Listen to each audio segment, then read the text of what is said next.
Hello students, welcome back in your English class, online class. Okay, well, this is poem 3, video 2, The Voice of the Rain by Walt Whitman.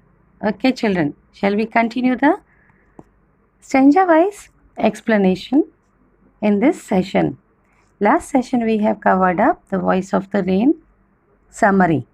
Okay, so you have an idea about the poem. Got it, children? So we start with children the stanza wise explanation. Okay. So the first stanza of the poem. Let's start. And who art thou? Said I to the soft falling shower, which strange to tell gave me an answer, as here translated. I am the poem of earth, said the voice of the rain. Here, in this stanza 1, the poem begins with the poet asking for the identity of the soft falling rain shower.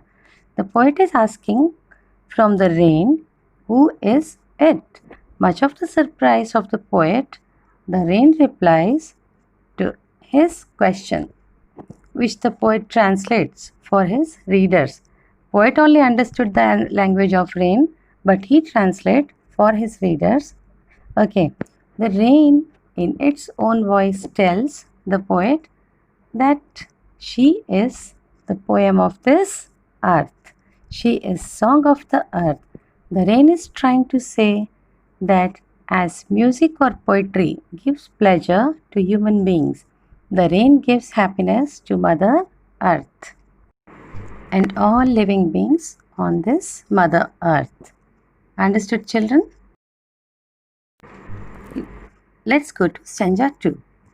Eternal I rise, impalpable, out of the land and the bottomless sea, upward to heaven, whence vaguely formed, altogether changed, and yet the same.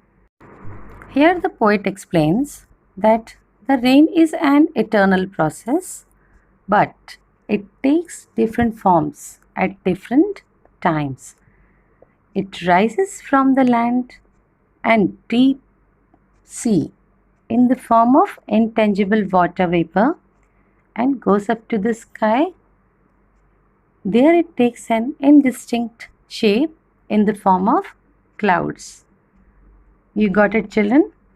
Although it changes in its form or shape, its core matter remains the same.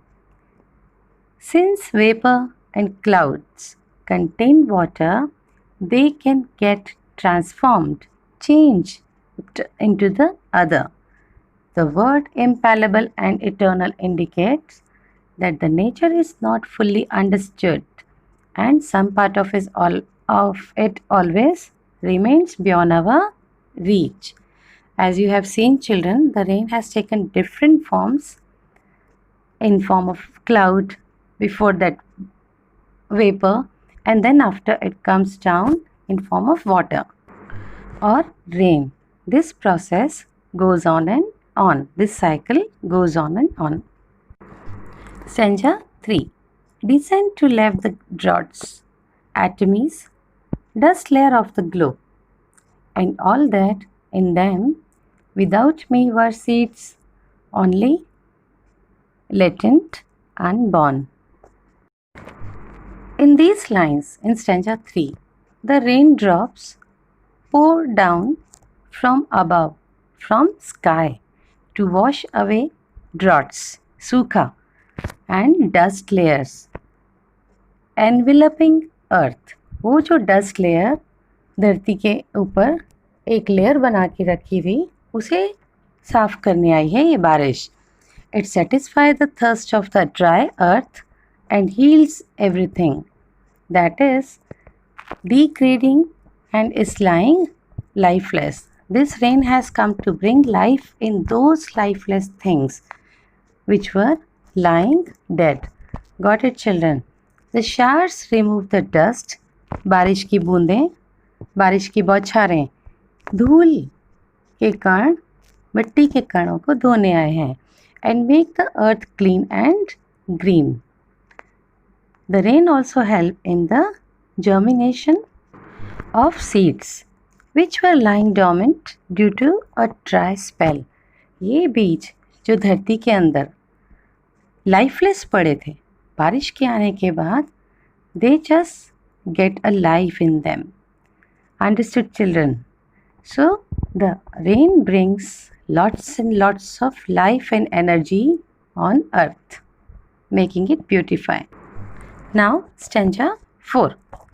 And forever by day and night I give back life to my own origin and make pure and beautify it. For song issuing from its birthplace, after fulfillment, wandering, reckoned or unwrapped, duly with love returns. As we know, children, the rain is involved in a continued process of giving life on earth by providing water to dormant seeds and making the earth more beautiful and full of greenery. Rain helps in enhancing the beauty of earth, as in the absence of water everything turns dull or lifeless and dust accumulates everywhere. You know, children, पूरी धरती बारिश से नहाने के बाद, धुलने के बाद पूरी हरी भरी धरती हो जाती है। चारों तरफ हरियाली ही हरियाली, ग्रीनरी एवरीवेयर, जो कि एक अलग ही तरह का एन्जॉयमेंट देता है। Students, the conclusion of the poem The Voice of the Rain is, here the poet wants to portray the life of rain and how it is sung like a song of life. The rain is compared with the song of life. The poet therefore draws a parallel between rain and music, as both have rhythm and ability to thrill. Both of them regenerate and beautify life.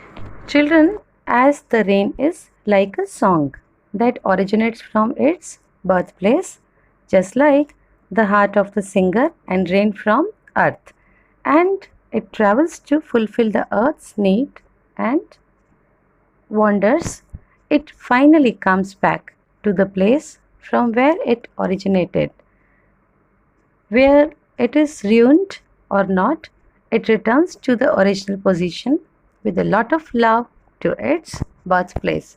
Here, song from heart, rain from earth are explained in very well manner and compared also. Here in this poem, the poet has used very nicely the literary devices like figure of speech, if I say, personification, metaphor and hyperbole. Personification is where the poet used a non-living thing as a living thing. In the poet, I am the poem of earth, said the voice of rain. So the rain is personified as a living thing. Secondly, metaphor. It's in indirect comparison between the qualities of different things.